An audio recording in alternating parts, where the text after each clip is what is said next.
with Indiana Fever for the rest of the season. Shout out to Chloe Bibby. This is a big time move for the team, and it's just major. Just a major move in itself, and I'm ecstatic with it, man. I'm super happy about it, and this is dope news. Completely cooked. Chloe Bibby is going to be the topic of discussion moving forward. I know a lot of people want her to stay. I don't believe she can stay. Let's look up the rules real quick on Chloe Bibby possibly staying. Breaking developments have emerged regarding forward Chloe Bibby securing a contract extension with the Indiana Fever organization. Recent reports confirm that extensive discussions surrounding Bibby's temporary agreement with the team have concluded successfully, resulting in her signing for the remainder of the current season. Initial uncertainty surrounded Bibby's status following her brief 7-day arrangement with the franchise. Speculation had mounted regarding whether the organization would pursue a longer-term commitment with the player. Official announcements now confirmed that the Indiana Fever has completed negotiations to retain Bibby through the season's conclusion, representing a significant roster development for the team. This contract extension marks a substantial decision by the franchise, demonstrating confidence in Bibby's contributions to the squad. On Chloe Bibby possibly staying. WNBA 7-day contract. Let's see what the rules is, because y'all know your boy John Liquidator knew, and I ain't gonna hold you. I don't be knowing all the rules, bro. I ain't gonna lie to you. So I know a lot of people want to know. About Chloe Bibby. So here's the verdict. It says in the WNBA, a 7-day contract is a short-term. The move has generated considerable excitement among supporters and represents a major commitment by the organization to strengthen their lineup for upcoming competitions. Understanding WNBA contract regulations reveals important context for this situation. 7-day contracts serve as short-term agreements commonly utilized during the latter portion of seasons, allowing teams to add personnel temporarily. These arrangements prove valuable for addressing roster requirements or compensating for injured players, providing organizational flexibility without requiring extended commitments. Players operating under 7-day contracts receive minimum compensation, with agreements renewable for additional 7-day periods if circumstances warrant continuation. However, these extensions cannot exceed regular season boundaries, creating limitations on long-term planning for both players and organizations. A contract is a short-term agreement typically used in the second half of the season that allows teams to add players temporarily. These contracts are useful for filling roster spots or covering for injured players. Obviously, Caitlin Clark is hurt. That's why she's there. Now, these contracts are useful for filling roster spots or covering for injured players, offering flexibility as they don't involve long-term contracts, commitment players on 7-day. Current roster analysis suggests the Indiana Fever maintains 11 active players, falling below the maximum allowable 12-person limit. This positioning enables the team to offer Bibby a standard roster spot rather than operating solely under hardship provisions. The distinction proves crucial, as it suggests the signing addresses an open position rather than temporary injury coverage. Questions persist regarding whether Bibby will have opportunities to compete alongside injured star players once they return to active status. Recovery timelines for key personnel may impact team dynamics and playing time distribution throughout the remaining schedule. They don't involve long-term contracts, commitment players on 7-day contract earn a minimum salary, and the contract can be renewed for another 7 days if the hardship situation continues, but cannot extend beyond there in the regular season. So I don't know if they can keep her. Somebody said Fever fans up in arms after Chloe Bibby inked short-term deal. Yeah, man, because see, what happens is, guys, is the Indiana Fever's prominence as the league's most watched franchise creates unique opportunities for players joining the organization. Every game receives significant attention, providing exceptional exposure for athletes seeking to demonstrate their capabilities. This visibility transforms temporary contracts into valuable audition opportunities for players hoping to secure future professional opportunities. Several analysts suggest that performing well with the Indiana Fever essentially represents the premier showcase platform in women's professional professional basketball. Athletes who excel during brief stints with the organization often attract attention from other franchises, potentially leading to more substantial contract offers elsewhere. See, what happens is, guys, is players get to the Fever. They know the world is watching them. The world is watching. Every time the Fever play, the world is watching them, bro. Now, I don't believe Kayla Clark will get a chance to play with Chloe Bibby. I believe that right there is obsolete. But something we can say is that can they come back and sign her at the end of the season? Possibly, but I doubt it because someone's going to pick her up. Basically, the Indiana Fever is the Recent game action demonstrated the team's competitive intensity, with players delivering strong performances during crucial matchups. Defensive efforts proved particularly effective, with multiple players contributing to successful defensive sequences that frustrated opposing offensive attempts. Post-game reactions from opposing players revealed tensions surrounding competitive dynamics within the league. Reports suggest visiting team members made comments regarding organizational legitimacy and team quality, indicating ongoing rivalries and competitive friction between franchises. Statistical performances from recent contests showed balanced contributions across the roster. Possibly, but I doubt it because someone's going to pick her up. Basically, the Indiana Fever is the biggest audition in the W, bro.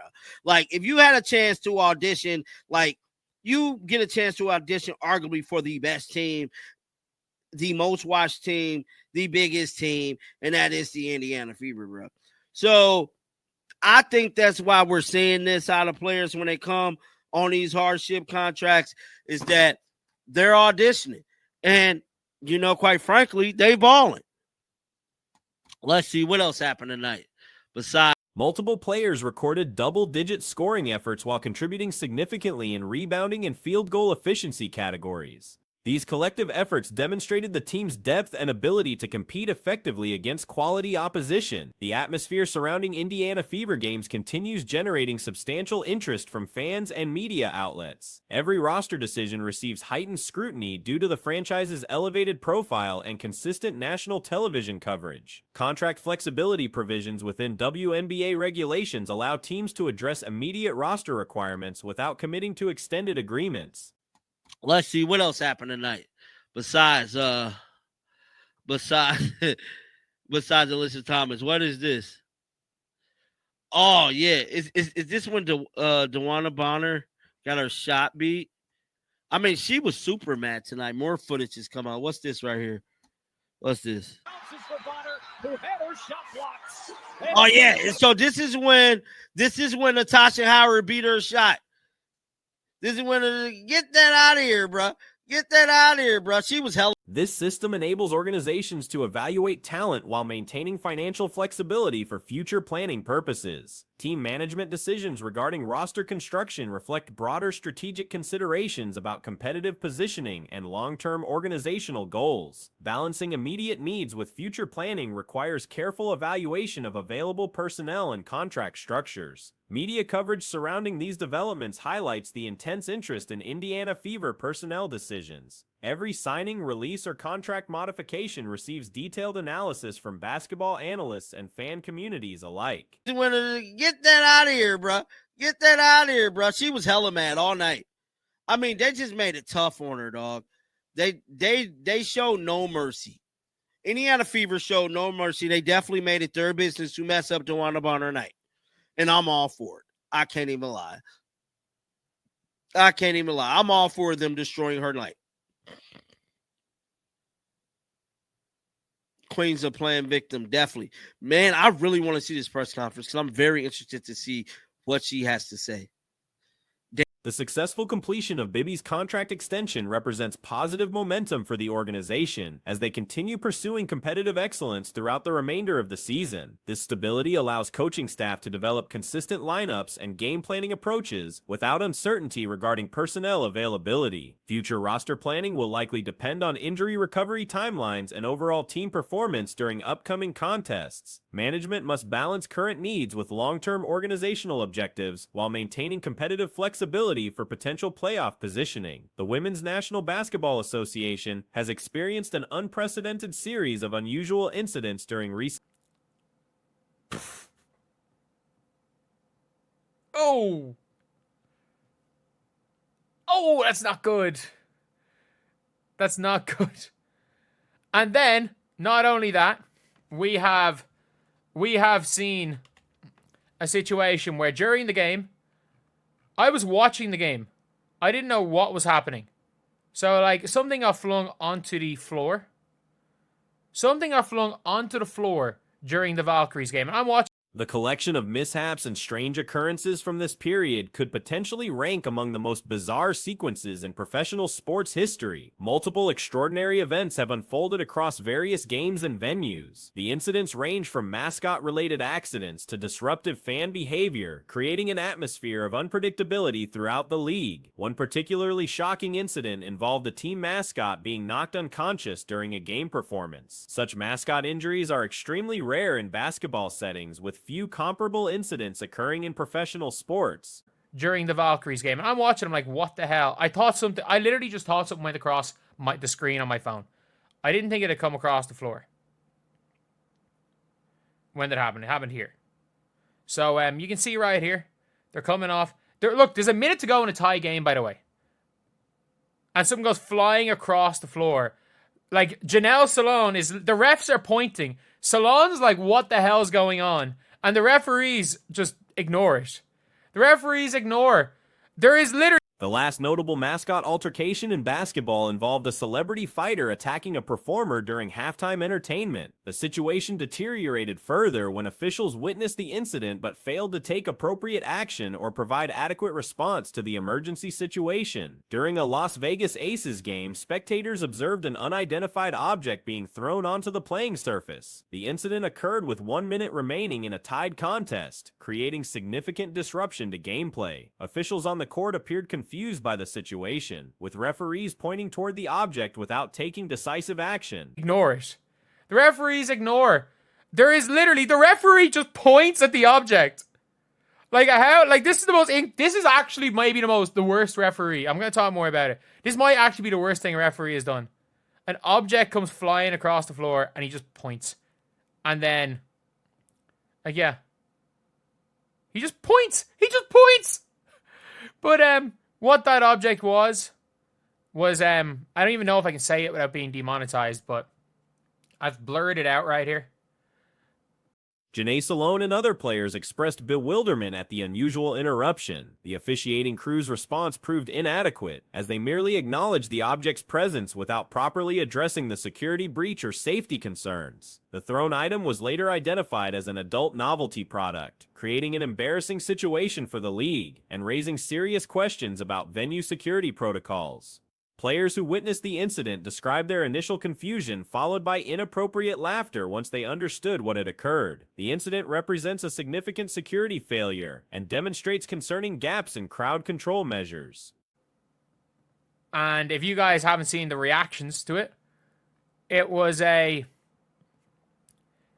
fact a sex toy that was thrown on to the floor. Ceci Zandalasini talking about it. First of all, it was super dangerous.